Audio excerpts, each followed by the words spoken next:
Hello and welcome to another episode of Historically Marked. I am Jason, just outside the a.k.a. Presbyterian Church Cemetery, and the actual church, which goes all the way back to 1834. Now, there is a slave burial here, there's a marker here, and there's also a burial to one of the most famous St. Louis ball players of all time. He wasn't even a Cardinal, but I'll tell more about that in a second. But I will show you some of the markers here as well as the old building, so come with me. So if you ask me, it is kind of hidden. There is not even a parking lot here. Actually, I had to pull into a small driveway-like thing. But this is the church, which was founded in 1833. In fact, there is a plaque here. And I can't get that close to it, but I'll tell you what it says. From 1833 to 1940, this tablet marks the site of one of the oldest churches west of the Mississippi River, the a.k.a. Presbyterian Church, founded in 1833. Placed by the Webster Groves chapter of the Daughters of American Revolution. There's another plaque on here, and it's right at the entrance. But it's basically the National Register of Historic Places. The year was 1978 when that happened, by the way. And in front of me is a little historical inscription. The old burying ground. Here are buried early settlers, founders of the church a.k.a. who came to St. Louis from the eastern states, Kentucky, Tennessee, the Virginias, Carolinas, New England, 1815. Slave burials. In the southeast corner of the cemetery, which is right over there, are buried men, women, and children forced to live in this land as slaves. Their graves were never marked. A stone has been set in their memory in the year of our Lord, 1983. I will show you that stone in just a second. So a couple more interesting things about this church. This was a mainstay on the Underground Railroad pre-Civil War.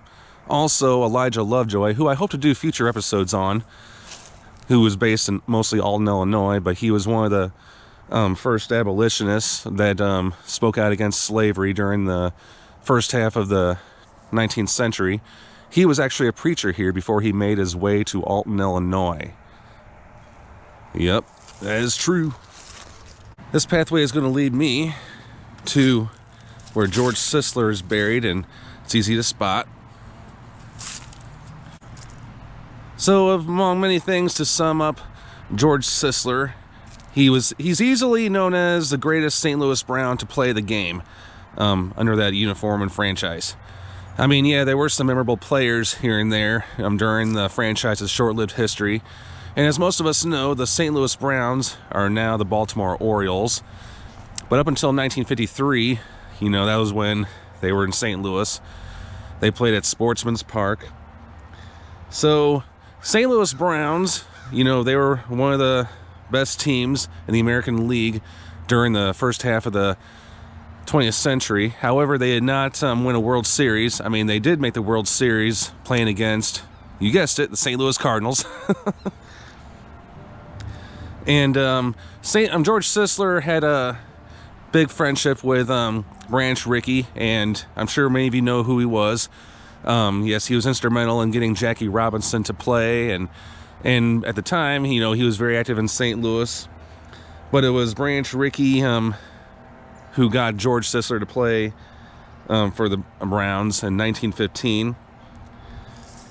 And he had a great successful career as a first baseman for that team, Sisler did, and he played up until the 1923 season when, he had some health problems, but he was able to get back into the game. I mean, yeah, the health scare almost got him out of the game, but he was able to recover. He served as a player/manager during the old days of Major League Baseball from 1924 to 1926. But he would also play and end his career with the Washington Senators, and with the Boston Braves in 1930. 9 years later, in the fourth class of the Cooperstown Baseball Hall of Fame, he was inducted and enshrined, and I mean, it was a great moment for him. It was just 3 years after they inducted their inaugural class, which included Christy Mathewson and Babe Ruth.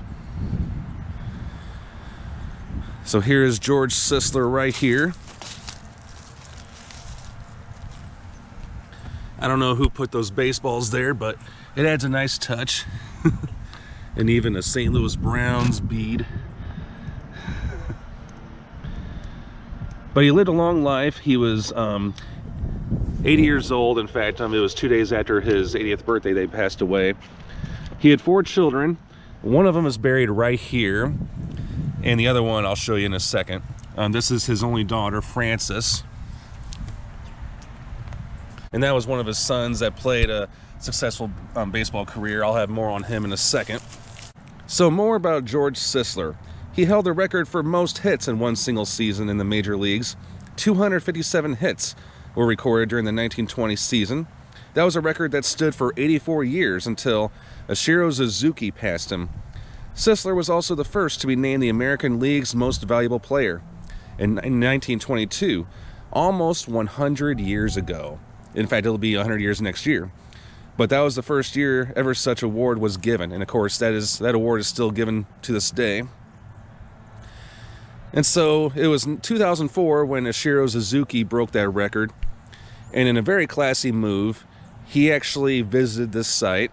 And I don't really know how he got here. I mean, I'm sure he maybe drove himself or flew out here. But he made the trek and paid his respects to George Sisler. George Sisler had 3 sons. One of them, his name was Dick, who also played in the major leagues. He's buried in Nashville, Tennessee.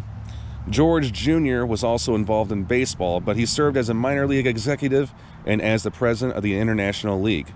He is buried in Albany, Georgia. Now the other son, David, as I just showed you, is buried right here. Here's some more on Dave.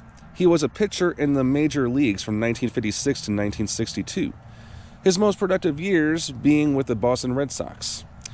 Later in life, when Ashiro Suzuki was on the verge of breaking his father's hitting record, the Seattle Mariners invited the whole Sisler family out to Safeco Field for a celebration of the event. Dave, however, couldn't go because of health problems. Still, he thought it was very classy on both Suzuki and the Mariners' part. Now we are heading towards the southeast corner of the cemetery, and just kind of be careful because, as you can tell already, that we're about to step close to private property, so we don't want to trespass. But this is the marking, and again, I could be walking on burial ground. And here is that plaque that was placed here in 1983, dedicated to the memory of slaves who lie here in unmarked ground. Free at last.